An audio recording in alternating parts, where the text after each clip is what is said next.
그런즉 나를 이리로 보낸 이는 당신들이 아니요 하나님이시라. 하나님이 나를 바로에게 아버지로 삼으시고 그 온 집의 주로 삼으시며 애굽 온 땅의 통치자로 삼으셨나이다. 당신들은 속히 아버지께로 올라가서 아뢰기를, 아버지의 아들 요셉의 말에 하나님이 나를 애굽 전국의 주로 세우셨으니 지체 말고 내게로 내려오사 아버지의 아들들과 아버지의 손자들과 아버지의 양과 소와 모든 소유가 고센 땅에 머물며 나와 가깝게 하소서. 흉년이 아직 5해가 있으니 내가 거기서 아버지를 봉양하리이다. 아버지와 아버지의 가족과 아버지께 속한 모든 사람에게 부족함이 없도록 하겠나이다 하더라고 전하소서. 당신들의 눈과 내 아우 베냐민의 눈이 보는 바 당신들에게 이 말을 하는 것은 내 입이라. 당신들은 내가 애굽에서 누리는 영화와 당신들이 본 모든 것을 다 내 아버지께 아뢰고 속히 모시고 내려오소서 하며 자기 아우 베냐민의 목을 안고 우니 베냐민도 요셉의 목을 안고 우니라.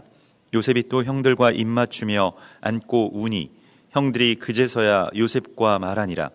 요셉의 형들이 왔다는 소문이 바로의 궁에 들림에 바로와 그의 신하들이 기뻐하고 바로는 요셉에게 이르되 네 형들에게 명령하기를 너희는 이렇게 하여 너희 양식을 싣고 가서 가나안 땅에 이르거든 너희 아버지와 너희 가족을 이끌고 내게로 오라. 내가 너희에게 애굽의 좋은 땅을 주리니 너희가 나라의 기름진 것을 먹으리라. 아멘. 이번 주 이 바이가시의 말씀을 통해서 요셉과 가까워지는 그의 형제들, 그러니까 이 가까워지다라고 하는 그 형제들의 이야기를 통해서 사실 하나님과 우리와의 관계의 회복, 또 우리가 잃어버렸던, 또 우리가 분열되었던 그 형제들과 어떻게 하나가 될 수 있을 것인가에 대한 지혜를 이 안에서 발견하게 됩니다. 그래서 하나님의 나라에서 중요한 것은 우리의 컨디션이 아니라 우리의 포지션이죠. 우리가 어디에 있느냐, 우리가 하나님과 가까이 있느냐 아니면 하나님과 멀리 있느냐에 따라서 우리의 상태가 달라지는 것이지 우리의 상태에 따라 그 위치가 달라지는 것이 아니라는 것입니다. 그래서 하나님께 가까이만 있으면 그러면 안심입니다. 하나님께 가까이만 나아갈 수 있다면, 우리가 주의 말씀이신 예수와 옆에 우리가 가까이만 머물 수 있다면, 그러면 주님의 지혜와 또 주님의 평강이 우리 가운데 계속해서 오게 되고, 또 뭔가 우리도 그렇지 않습니까? 사실 멀리서 그 오해하게 되는 일도 많고 자기 짐작으로 채워야 되는 그런 많은 이 빈자리들을 가까이 가서 알고 보면 왜 그랬는지를 알게 되고 또 이해하게 되고, 그래서 우리도 우리 말에도 알고 보면 좋은 사람이라고 하는 그런 말도 있지 않습니까? 그래서 가까이서 우리가 그의 상황을 다 잘 알고 그의 처지 가운데 내가 들어가 볼 정도의 어떤 그러한 이 바이가시, 가깝게 되는 그 이야기를 통해서 하나님께서는 당신과의 이 백성과의 관계를 회복해 주시고, 또 그것이 다 연결되어 있는 것이죠. 또 전에 멀리 있던, 또 분열되었던, 잃어버렸던 그 형제를 찾을 수 있도록, 또 찾아서 하나가 될 수 있도록 주께서 그렇게 만들어 주시는 것입니다. 그래서 우리가 어제 이 말씀에서 요셉이 나에게 가까이 오소서라고 하면서 이 나가쉬, 그러니까 이 가까이 오소서라고 하는 말을 계속 반복해서 하는 것을 우리가 보게 되죠. 오늘도 이 마찬가지의 이 가까이 나아가는 그 지혜가 우리 가운데 풀어지게 되는데요. 요셉의 고백이 쭉 이어집니다. 그런즉 나를 이리로 보낸 이는 당신들이 아니요 하나님이시라, 이렇게 말씀을 하십니다. 그러니까 요셉은 지금 죄책감 속에서 지난 13년 동안을 시달리다가 또 마침내 죽은 줄만 알았던, 그리고 자기들이 죽인 줄만 알았던, 혹은 자기들이 팔아넘겨서 이제 다시는 볼 수 없을 줄로만 알았던 그 요셉을 직면하게 되자 그 마음이 어땠을까요? 죄책감 평생 가지고 있던 그 죄책감에서 해방됐을까요? 아니면 그것이 더 그들을 짓눌렀을까요? 두 가지가 다 복합적이었을 것 같습니다.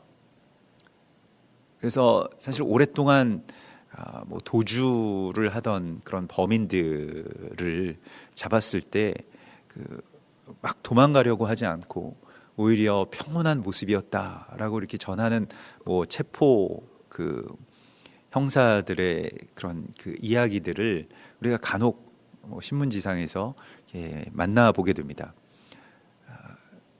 그래서 자신들의 어떤 그 죄에 대한 눌림이 아주 오랫동안 이렇게 지속되는 것이죠. 왜냐하면 또 그것을 어떻게 갚을 길이 없고 또 되돌릴 방도가 없는 그러한 상태에서 그냥 죄를 짓고 그리고 거기에 계속 죄인으로서 머물러 있는다라고 하는 것만큼 불편한 일이 없을 것입니다. 그런데 오늘 요셉은 그 형들을 오히려 위로합니다. 용서하는 것을 넘어서는, 그래서 참된 용서가 무엇인지를 우리 가운데 보게 해주시는데요. 용서라고 하는 것은 사실 교회가 세워진 이유이죠. 두세 사람이 주의 이름으로 모여서 어떤 한 형제의 범죄를 감당하기 위해서 교회가 있어야 된다. 그래서 두세 사람이 내 이름으로 모인 곳에는 나도 반드시 너희와 함께 있으리라 라고 하신 그 말씀의 본질은, 교회는 죄를 담당하기 위해서 있는 공동체라고 하는 것입니다. 죄를 어떻게 담당하느냐? 성막과 꼭 같은 것인데요. 백성들이 성막에 나오는 이유도 그 죄를 번제물로 태우려고, 소화시키려고 그렇게 나온 것이죠. 그것을 감당하는 자는 제사장과 레위인들이었습니다. 교회도 꼭 마찬가지인데요. 언약의 대제사장이신 예수아와 또 그를 돕는 레위인들과 같은 우리가 함께 합력해서 그 죄를 소멸시키기 위해서 교회가 있는 것입니다. 내 은혜 받기 위해서 있는 것이 아니고요. 물론 그 안에 정말로 깊은 은혜가 있죠. 그리고 나의 죄가 소멸된다라고 하는 것이 꼭 예수님 한 분에게만 있는 것이 아니라 두세 사람이 모여서 나에게 간구하고, 또 교회가, 공동체가 그 죄를 덮고 찾아가고, 혹은 그래도 듣지 않거든 소망을 두고 계속해서 그것을 품으라고 말씀하신 주님의 말씀대로 우리가 그 죄의 용서를 위해서 사는 겁니다. 그리고 용서를 위해서 교회가 세워지는 것입니다. 교회에 오면 문제가 이렇게 많으냐, 죄인들이 이렇게 많으냐, 왜 상처를 받게 되느냐, 이런 여러 가지의 어떤 그 죄들이 있죠. 죄가 많은 곳에 또 은혜가 많다라고 주께서 말씀을 하셨습니다마는, 그 죄 도처에 널려 있는 이 죄를 우리가 다루기 위해서 모여야 되는 것입니다. 그래서 오늘날 가난한 교인이라고 해서 교회에 나가지 않는 사람들을 성도라고도 그렇게 부르기도 하는데, 사실 교회에 나가지 않으면 성도라고 부를 수가 없습니다.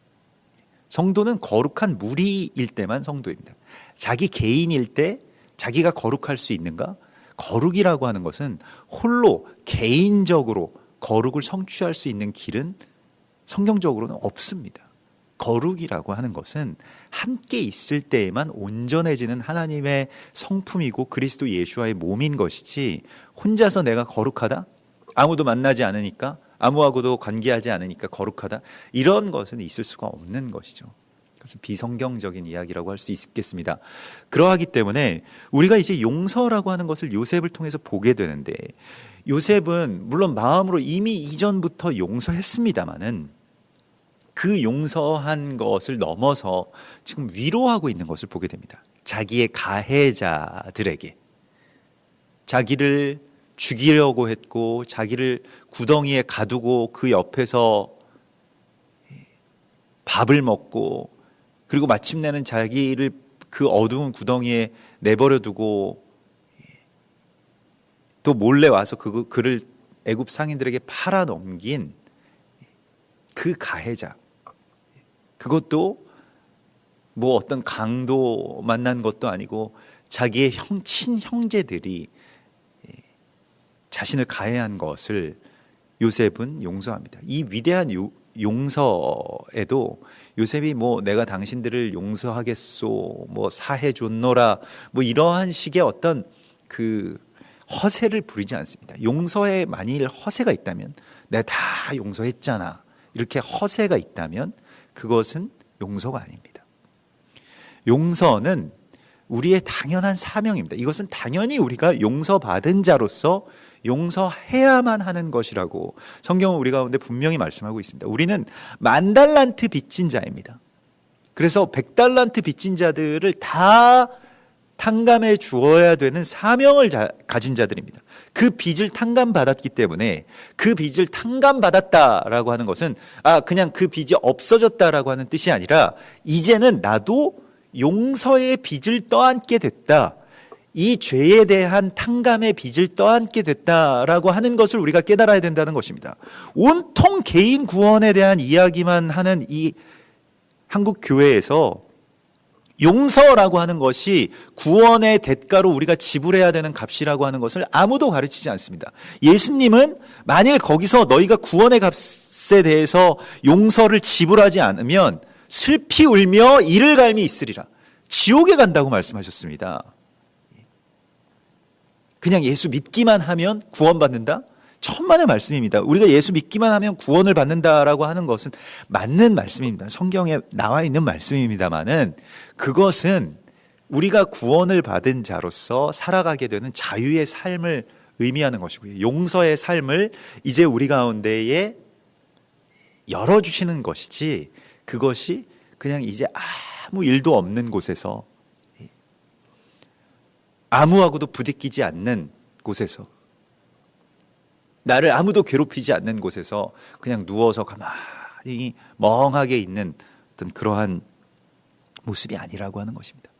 그래서 우리가 용서라고 하는 것이 이 가까이 나아간다라고 하는 것과 이제 연결이 되는데, 용서라고 하는 것은 내가 용서할 권세가 없음을 아는 것에서부터 출발됩니다.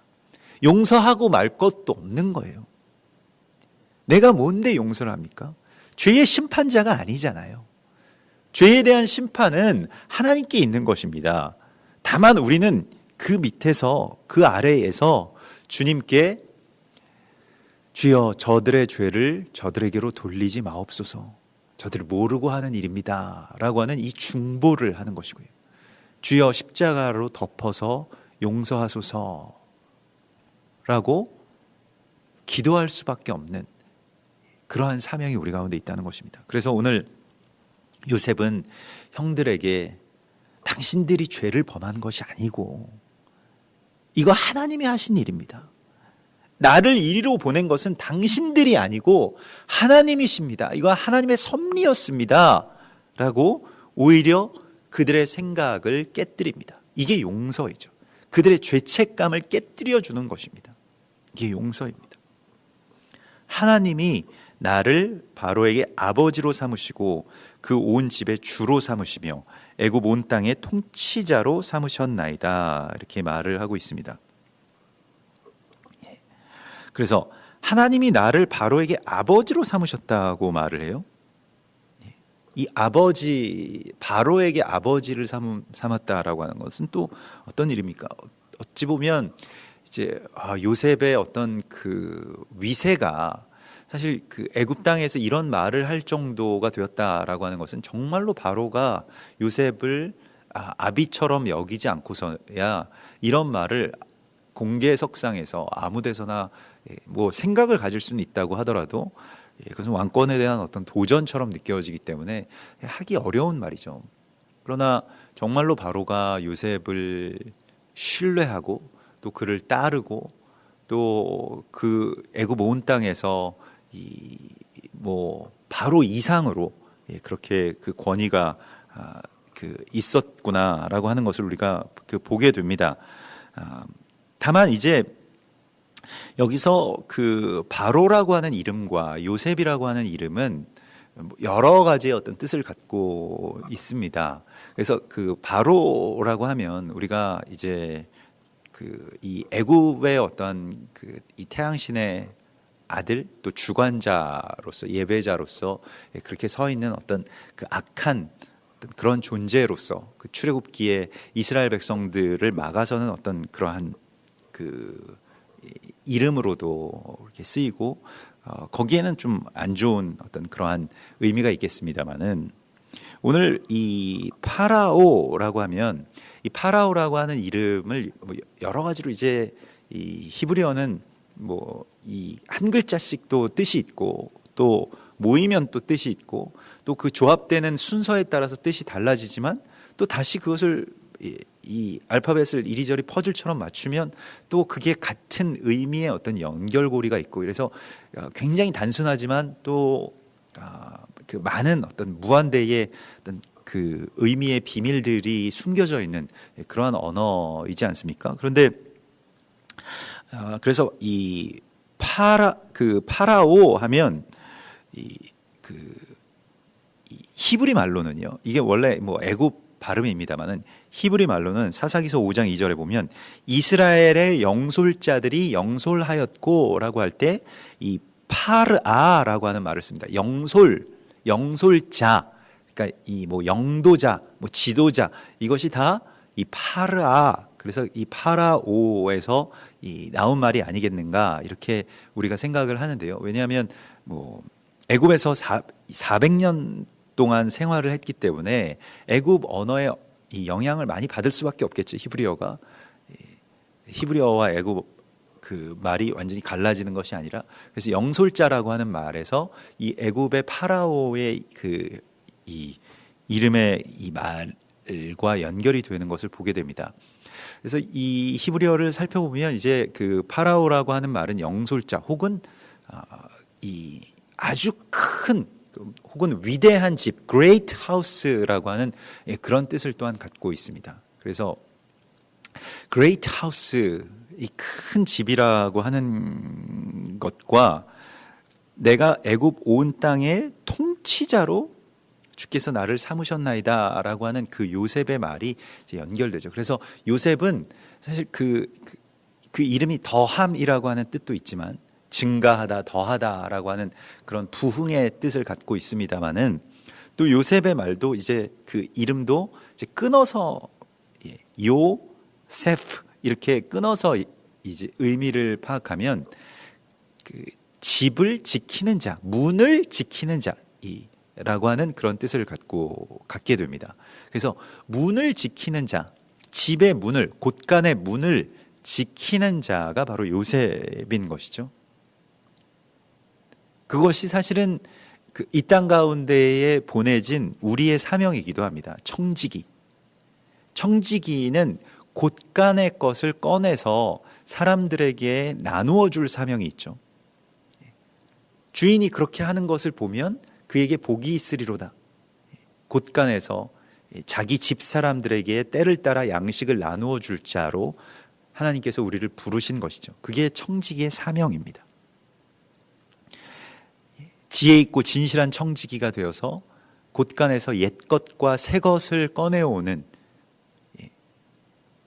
주님의 사람, 주님의 말씀을 꺼내오고요, 위로를 꺼내오고요, 사랑을 꺼내오고요, 이것을 사람들에게 전해주는 자가 바로 이 곳간지기, 청지기인 것이죠. 이것이 요셉의 사명이고 예수와께서 우리 가운데에 위임해 주신 당신의 사명입니다.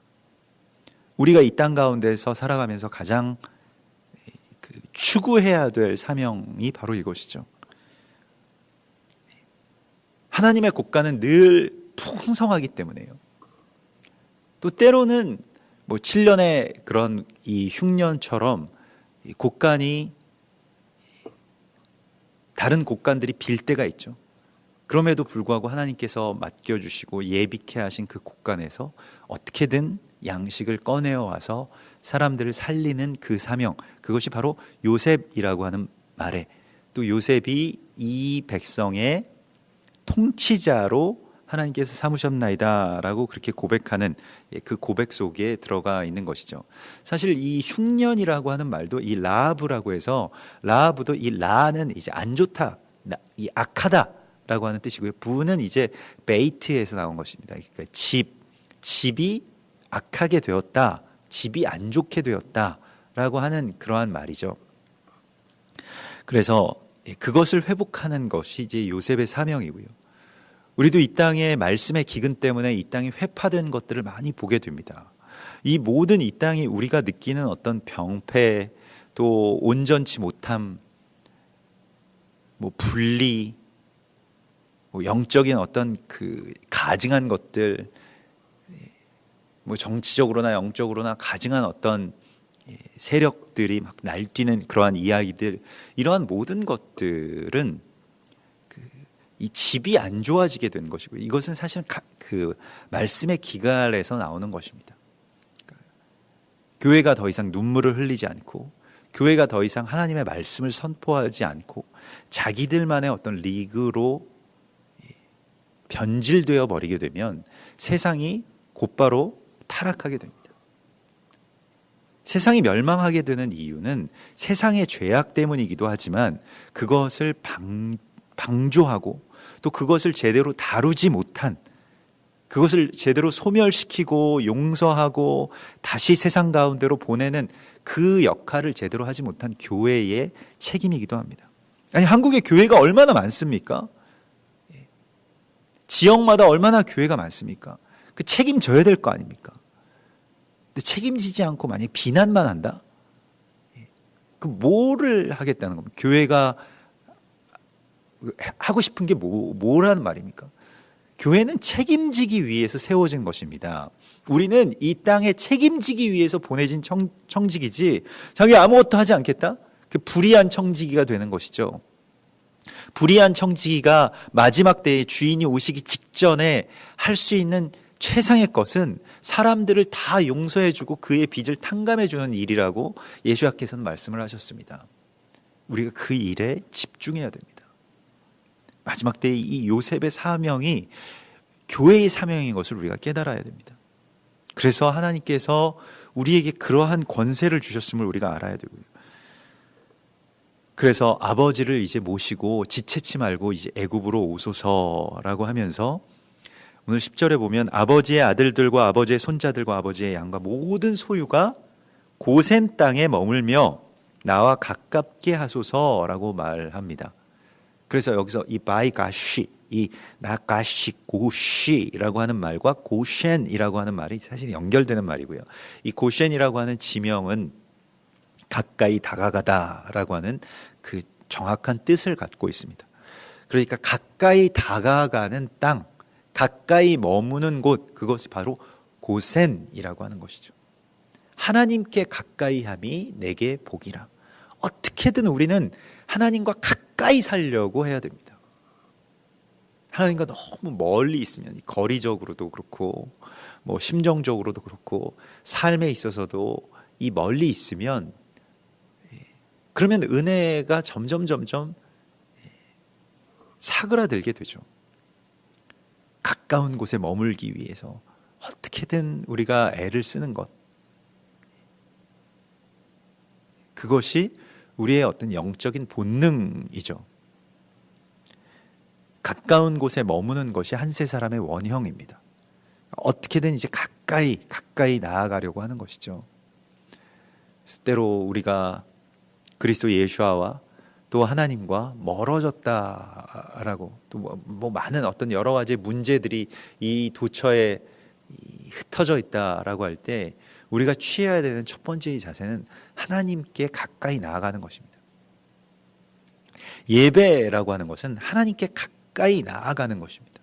그래서 하나님께 가까이 나아가서 또 우리가 봉헌을 하고 예물을 드리고 그렇게 해서 어떻게든 하나님과 가까워져서 하나님께서 나에게 주시는 어떤 그 음성을 듣고요. 또 그 마음이 그냥 전달되는 것. 사실은 우리가 사람 사이에도 그 사람 가까이 있으면 뭐 말을 많이 하지 않더라도 많은 것들을 우리가 알 수 있지 않습니까? 이 우리에게 주는 어떤 정보라고 하는 것이 뭐 표정도 있을 것이고 숨소리도 있을 것이고 뭐 평상시와는 좀 다른 어떤 행동도 있을 것이고 이게 가까이 있을 때만 일어나는 일들이죠. 이걸 알 수가 있는 것이죠. 멀리 있어서는 도저히 알 수 없는 또 수화기 너머로는 뭐 이 화면 너머로 알 수 없는 그러한 마음과 감정들이 있는 것입니다. 하나님께 우리 주님께도 그것이 있으시죠. 그래서 우리가 어떻게든 주님께 가까이 나아가기를 원하고 가까이 나아감에 복을 얻기를 원합니다. 우리의 고생을 주께서 허락해 주시기를 우리가 구해야 됩니다. 그래서 참 우리가 주님 곁에 사는 것이 얼마나 복인지를 우리가 또한 그렇게 깨닫고 또 그것을 구해야 합니다. 이것을 구해도 이렇게 가까이함을 구해도 얻지 못하는 사람들도 많이 있습니다. 또 누리지 못하는 아직 때가 되지 않아서 누리지 못하는 사람들도 많이 있습니다. 지금 중국에서 지하교회의 성도들을 어마어마하게 체포하고 있죠. 그래서 북경에 있던 그 가장 큰 지하교회인 시온교회라고 하는 교회가 완전히 다 초토화됐고요. 어제 이 보도를 보니까요, 사천성에 있는 이 지하교회 성도들을 그 사천성 거리에 공안들이 다 그냥 곳곳에 다니면서 다 되는 대로 다 체포했다는 거예요. 그리고 풀어주는 조건은 예수를 믿지 않겠다라고 하는 것에 서명을 하면 이제 풀어주겠다라고 하는 것입니다. 지금 이게 예전에 어떤 뭐 서슬퍼런 뭐 주계 장막 시절의 이 중국이 아니라 뭐 지금 뭐 세계적으로 초강대국 뭐 인류 국가로 막 발돋움하고 있다, 굴기하고 있다라고 하는 중국에서 하는 일입니다. 이게 사실 이제 세계인들이 중국의 눈치를 봐야 되는 시대에 살아가고 있죠. 미국도 뭐 중국과 뭐 여러 가지 무역 전쟁을 벌이고 있습니다만은 이것도 이제 끝물일 겁니다. 미국은 뭐 어찌 보면 지는 해고 중국은 뜨는 해라고 생각을 하고 있기 때문에요. 그래서 중국에게 뭐라고 이야기할 수도 없는 그러한 상황인데 시진핑 체제가 되면서 지하교회 성도들을 어마어마하게 체포하고 있고, 근데 지하교회 성도들이 중국의 지하교회 성도들은 굉장히 강력하죠. 오랜 역사가 있고요. 그 핍박을 그대로 받겠다라고 선포합니다. 그러니까 우리가 여기에 대해서 핍박을 받더라도 이 일들을 계속하겠다라고 선포를 하죠. 근데 뭐 중국 정부가 가장 두려워하는 것이 사실 기독교라고 많이 전해지거든요. 여러 가지 이유가 있겠습니다만은 그것은 왜냐하면 이 공산주의라고 하는 것은 이 영적인 어떤 이 사생아로서 태어난 일종의 이교이기 때문에 그렇습니다. 이단 기독교와 비슷한 어떤 그 교리만 조금 바꾸어 가지고요. 거기에다 자본을 넣어서 이렇게 이 막스가 만든 것이 토라에다 자본을 넣어서 만든 것이 이제 이 사회주의, 이 공산주의 체제라고 할 수 있기 때문에 그것은 어느 순간이 되면 부딪히게 되어 있습니다. 그래서 그 싸움이, 그 전쟁이 일어나고 있는 것을 우리가 보게 되는데, 우리가 오늘날과 같이 가깝게 하나님을 만나고 어디서나 교회에 갈 수 있고, 와 제발 좀 예배 좀 나오시라고, 제발 참석만 해주시라고, 제발 너무 좋은 집회니까 오셔서 은혜 좀 받으시라고 하는 그러한 시대도 이제 얼마 남지 않았습니다. 교회에 대한 핍박들이 이 땅 가운데서도 자행되고 있고요. 재단을 공격하는 그런 많은 권세들이 일어서는 그런 시대에 우리가 살아가고 있죠. 이때에 우리가 어떻게 해서든 이 마지막 때에 하나님께 가까이 갈 수 있는 그러한 이 고센 땅을 하나님으로부터 허락받아야 됩니다. 이게 뭐 땅에 대한 문제가 아니고 공동체 혹은 주님께 가까이 갈 수 있는 어떤 지역, 공간 혹은 시간, 이러한 것들, 나의 시간의 고세는 어디인가, 나의 공동체의 관계의 고세는 어디인가, 내가 어디에 가면 하나님과 가장 가깝게 만날 수 있는가? 하나님께 그것을 우리가 구해야 됩니다. 고센에 머물며 나와 가깝게 하소서. 예수와의 고센은 겟세마네였죠. 나다나엘의 고센은 무화과나무 아래였습니다. 다윗의 고센은 아둘람 광야였죠. 하나님 가장 가깝게 만날 수 있는 바로 그곳, 하나님과 나만 가장 가까이 지낼 수 있는 그 시간의 고센은 안식일입니다. 안식이 없으면 주님과 가까이 할 시간이 어디 있습니까? 우리 바빠가지고요. 오늘날의 자녀들이 너무 바빠서 아버지 어머니와 식사 한번 하는 것도 너무 짜증나고 너무 불편한 일이고, 나는 지금 해야 될 일이 너무 많은데, 그래서 되는 둥 먹는 둥 뭐 이렇게 하고 또 어디론가 사라져 버리게 되는 이러한 시대 속에서 가까이 오랫동안 혹은 일주일에 하루라도 머물러 있을 수 있는 고센이 우리에게 필요합니다. 이게 우리에게 복입니다. 그러면서 11절에 흉년이 아직 5해가 있으니 내가 거기서 아버지를 봉양하리이다, 이렇게 말을 하는데요. 아버지의 가족과 아버지께 속한 모든 사람에게 부족함이 없도록 내가 봉양하겠습니다 라고 그렇게 말을 합니다. 이제 앞으로는 내가 섬길 것입니다, 이렇게 말을 하는 것입니다만, 여기서 봉양이라고 하는 말을 야라쉬라고 하는 말을 썼습니다. 이 야라쉬는 보통 일반적으로 유산을 상속받다 라고 하는 뜻입니다. 그래서 상속을 받는, 이스라엘의 상속법이라고 하는 것이 이제 우리도 굉장히 깊이 들여다봐야 될 그런 주제인데, 상속이라고 하는 것에 대한 개념이 완전히 다릅니다. 우리는 상속받는다라고 하면 그냥 나 잘 됐다라는 어떤 그런 생각을, 이제 뭐 돈이 생겼다 이런 느낌입니다만은, 내가 야라쉬 하겠습니다, 그것은 내가 다 떠안겠습니다라고 하는 그런 뜻입니다.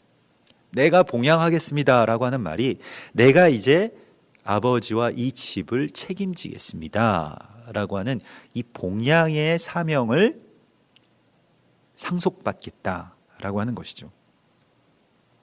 이것을 내가 지키겠습니다. 우리에게 이 야라쉬가 있어야 됩니다. 교회에 대해서 하나님의 집을 내가 지키겠습니다라고 하는 이 사명이에요. 주기철 목사님이 순교하실 수 있었던 이유는 산정형 교회의 많은 다른 성도들과 또 뭐 그의 가정 때문, 그 사모님과 또 그 가정 때문이었습니다. 그냥 혼자서 순교자의 피가 그렇게 흘러갈 수 있는 것이 아닙니다. 주기철 목사님도 위대하시지만, 그러나 그 모든 일들이 합력하여서 선을 이루게 되는 것이죠. 근데 그 성도들이요, 교회를 지킵니다. 그래서 교회를, 우리가 남은 자의 몫으로서 교회를 지키겠다라고 말을 하죠. 그래서 마지막까지 그 뭐 사모님과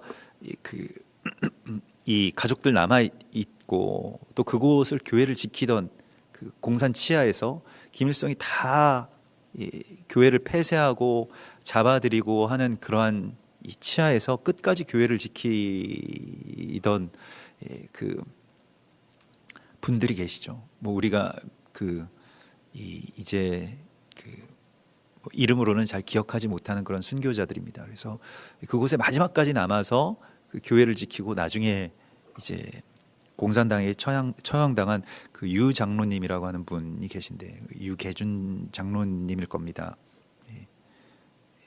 그런 무명한 순교자들의 피가 다 합력해서 하나님의 나라를 이렇게 지켜왔고, 지금까지 우리가 어찌 되었던 이 남한 땅에서 하나님 예배할 수 있게 된 그런 수혜자로서, 우리는 그렇게 빚진 자로서 또 그 피의 빚을 지고 살아가고 있는 셈이죠. 하나님의 집을 지킨다, 우리가 그것을 유업으로 받는다라고 하는 것은, 물론 우리에게 그것은 다, 모든 것이 다 복이고 우리가 받고 누리는 것이기도 하지만, 또 같은 의미에서 우리는 그것을 책임지는 그러한 사명을 가지고 있다라고 하는 것을 우리가 깨달아야 합니다. 교회에 오기만 하면, 또 사람들을 만나기만 하면, 어떤 집에서 태어나기만 하면 나는 행복해야 한다, 행복의 권리가 있다. 물론 그것도 맞는 이야기겠죠. 그러나 거기에 내가 이제 나는 이 집에 보내심을 받았다, 나는 이 교회를 책임져야 한다, 이 나라에 대한 책임이 이 야라쉬가 나에게 있다라고 하는 것이 상속자의 제대로 된 생각입니다.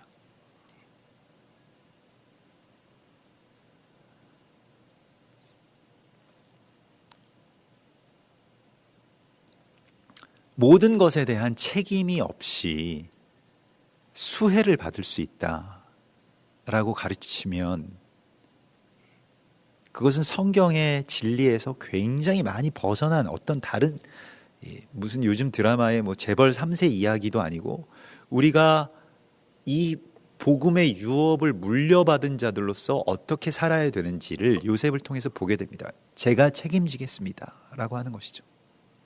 오늘날에는 그것이 우리 안에서 많이 약화된 거예요. 그냥 아버지의 재산만을 받겠다, 쏙 받아서 가버리겠다라고 하는 어떤 탕자처럼요.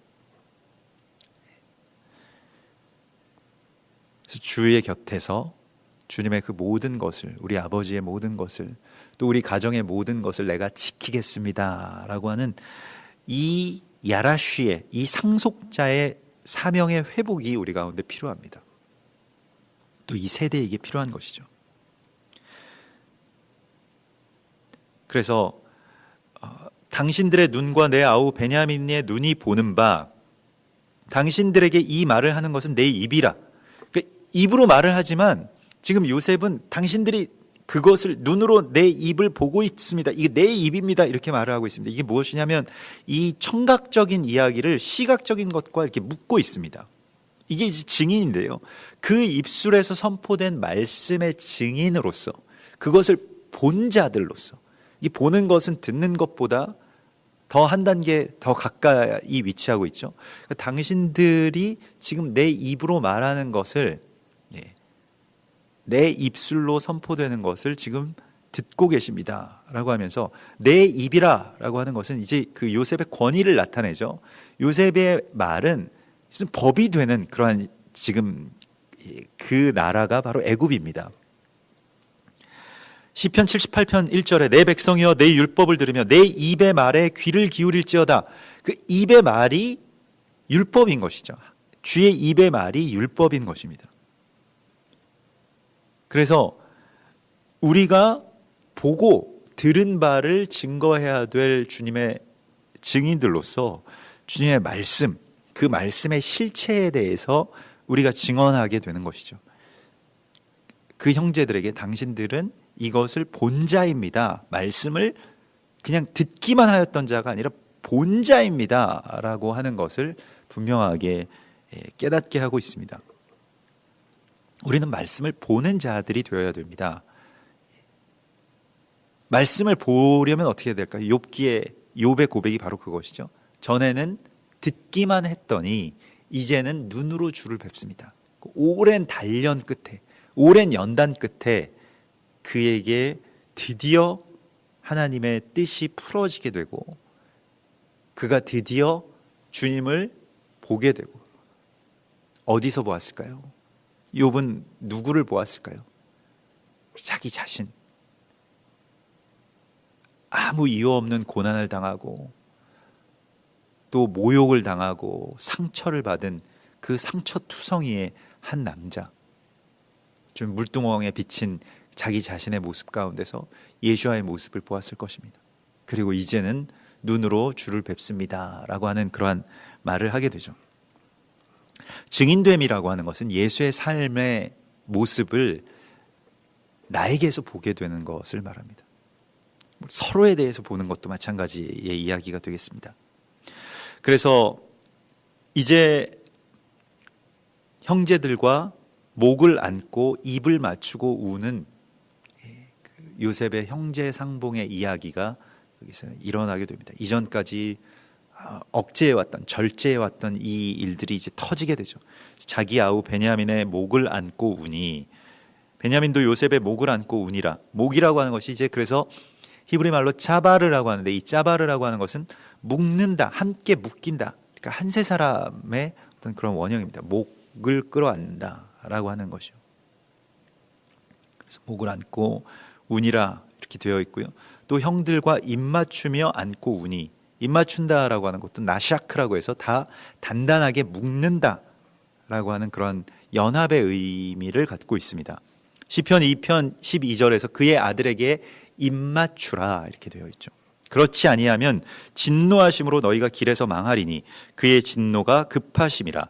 여호와께 피하는 모든 사람은 다 복이 있도다. 여기서 입맞춤이라고 하는 것은, 주님과의 입맞춤이라고 하는 것은 무엇입니까? 내 입의 말이 너의 입에 두었노라 라고 하는 것과 같은 이야기입니다. 그러니까 우리의 입술의 정화를 의미하는 것이고요.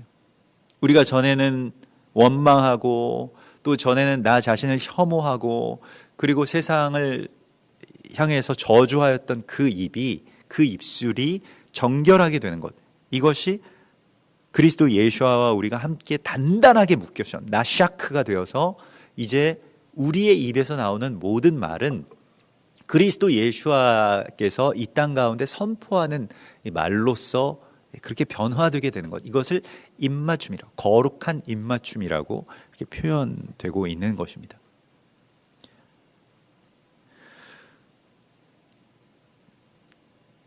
그러면서 바로가 요셉의 일을 굉장히 기뻐하죠. 함께 기뻐하는 모습을 보게 되고요.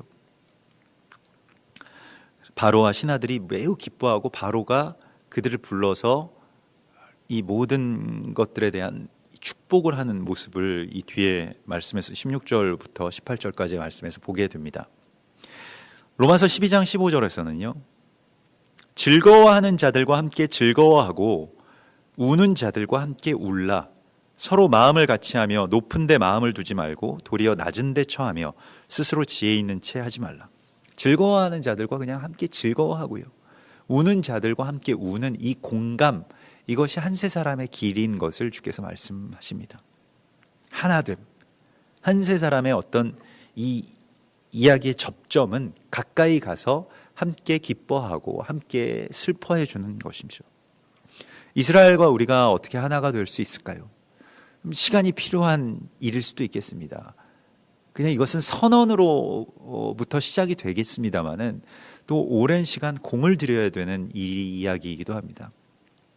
사랑이라고 하는 것은 시간이 필요한 어떤 기술이기 때문에 그렇죠. 그래서 같이 기뻐해 주고요, 또 같이 슬퍼해 주고요. 이게 우리에게 정말 굉장히 많이 필요한 이야기인데, 우리가 한국을 위해서, 이 대한민국을 위해서 기도해야 될 것 가운데 하나가, 물론 뭐 좌파의 득세도 있습니다만은, 이게 얼마 전에 또 보도를 보니까요, 뭐 그냥 이렇게 단신으로 처리된 보도입니다만은, 이 대한민국의 항공우주연구소에서 개발한 그 뭐 T-50이라고 하는 이 공군 연습기가 있습니다. 훈련기죠.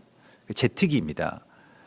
유사시에는 이제 이게 그 실제로 실전에 투입될 수도 있는 그러한 제트기입니다. 무기만 장착하면 사실 그냥 투입할 수도 있는 거예요. 근데 이 기기, 이 전투기를 100대를 어디에다 팔았냐면, 최근에 뭐 문재인 정부의 성과로 나오는데, 어느 나라에 팔았니? 이라크에 팝니다. 물론 뭐 이라크라고 하는 나라가 지금이야 뭐 이렇게 이 친미 정권이 세워져 있고 뭐 그렇게 위험한 나라가 아니라고 할 수도 있겠습니다만은, 이란과 이라크는 이스라엘과 완전히 적인 나라들입니다. 영적으로는요, 완전히 적인 나라들입니다. 다른 무슬림들과 또 좀 다릅니다. 그래서 그 오랜 시간의 어떤 그런 이 증오들이 서로에게 어려 있고요. 이러한 소식들이 계속해서 이제 나오게 되고, 좀 계속 유엔에서 이 한국이 반 이스라엘 진영에 서고, 또 반이스라엘 진영 쪽으로 무기를 팔고 원조를 하고 같이 연합하고 이런 일을 한다. 그렇게 해서 경제가 발전하고 또 그렇게 해서 우리가 뭐 조금 돈을 더 벌 수 있을지 모르겠습니다만 장기적으로 보면 우리가 저주를 받게 되는, 성경적으로 보면 너를 저주하는 자들을 내가 저주하겠다라고 말씀하신 그 저주 속에 들어가게 되는 일입니다. 이걸 막기 위해서 굉장히 우리가 기도해야 됩니다. 반기문 총장 시절에도 반유대주의적인 표결이 나오지 않도록 많이 기도하지 않았습니까? 그나마 그래도 많은 것들이 막아졌다라고 이렇게 생각을 할 수가 있겠습니다만은 이 정부 안에서도 또 지금 이러한 시대 속에 이러한 어떤 영적인 흐름 속에서 우리가 알지 못하는 사이에 굉장히 많은 어떤 그런 반유대주의적인 일들을 하고 있죠. 체코 대통령이 이스라엘 국회에 가서 우리는 이스라엘의 영원한 같은 편이 될 것이고 대사관을 예루살렘으로 옮기겠다라고 선언하는 그 순간에 문재인 대통령 체코 대통령도 없는 체코에 방문해서 빈 뭐 옛날 그 성당에 들어가서 사실 굉장히 유명한 뭐 카톨릭으로 치면 굉장히 유명한 어떤 그 성당입니다. 거기서 뭐 김정숙 여사와 무슨 예배를 드렸다. 카톨릭 미사를 드렸다라고 하는 거예요. 왜 그랬는지는 뭐 여러 가지 이유가 있겠습니다만은 저는 이제 너무 쓸쓸한 그런 생각이 들었습니다. 한국 대통령도 이스라엘 국회에 가서 저렇게 좀 선포하면 안 될까? 그것도 다 우리의 책임이겠죠. 교회가 더 기도해야 되고 깨어있지 못한 어떤 책임이기도 할 것입니다. 여기에 대해서 또 우리가 다시 소망을 품어야 할 것입니다. 그리고 이 모든 것들을 이제 다시 이스라엘로 와서 다시 하나님의 나라로 들어가서 다시 이제 이 모든 가족들이 애굽 땅으로 이주해서 하나님의 시간을 살아가라. 새로운 단계로 지금 바로가 선포하고 있습니다. 너희가 기름진 것을 먹으리라 라고 말하고 있죠. 이 골수와 기름진 것을 먹음과 같은 그러한 복이 지금 이제 이 흉년의 시간 가운데 이스라엘에게 주어졌습니다. 기름지다라고 하는 것은 말 그대로 이 쉐멘, 그러니까 주의 기름, 그 복이 그들 가운데에 충분하게 부어질 것이라고 하는 그 기름 부으심의 약속이 주어집니다. 성경에서 기름지다라고 하는 것은 복되다 혹은 충분하다 혹은 성령의 충만을 의미하는 것이죠. 성령의 충만을 받으라. 우리에게 주어지는 하나님의 말씀, 또 하나님의 은혜, 하나님의 성령의 충만함이 이 결핍의 시대, 또 이 영적인 황폐함의 시대 속에서 하나님의 나라를 밝히는 거룩한 한우카의 등불로 타오르게 될 것을 믿습니다. 같이 기도하겠습니다. 하늘에 계신 우리 아버지시여, 이름이 거룩히 여김을 받으시오며 나라의 임하옵시며 뜻이 하늘에서 이룬 것 같이 땅에서도 이루어지이다. 오늘날 우리에게 일용할 양식을 주옵시고 우리가 우리에게 죄 지은 자를 사하여 준 것 같이 우리 죄를 사하여 주옵시고 우리를 시험에 들게 하지 마옵시며 다만 악에서 구하옵소서. 대개 나라와 권세와 영광이 아버지께 영원히 있사옵나이다. 아멘.